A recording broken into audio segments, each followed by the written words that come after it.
Welcome to Blast Zone Briefs, your weekly view into a new blast zone in the Fallout 76 wasteland.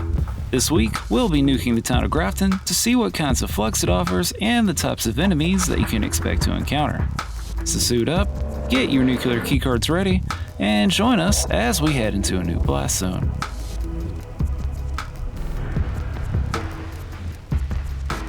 When choosing where to position a blast zone for Grafton, we ultimately decided to only clip the town itself, positioning most of the blast zone to the northeast of town so that it also clips the nearby town of Clarksburg. This approach gives you an additional population's worth of enemies to farm Flux's crafting materials from, while keeping Grafton's train station open as a fast travel point for initial entrance into Grafton, and the Clarksburg Shooting Club open for entrance into Clarksburg.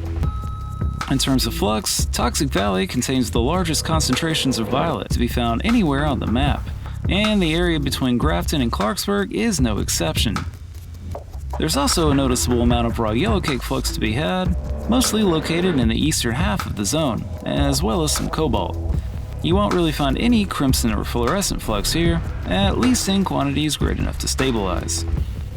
In terms of enemies, you'll find most of them in either Grafton or Clarksburg, as well as a few at Smith Farm, along with small pockets spread throughout the valley itself. One thing that makes Grafton a particularly interesting location to nuke is that, even while contained within a blast zone, both Grafton Day and Protest March will continue to occur, providing even more enemies to farm crafting materials from.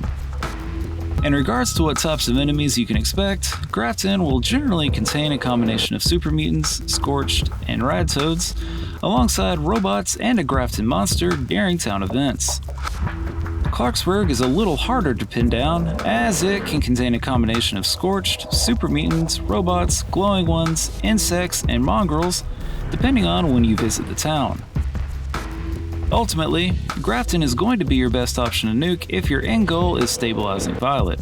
While Violet has a large presence throughout the Toxic Valley, Grafton and the surrounding area is the only place that will contain both the flux and the enemies needed to stabilize it.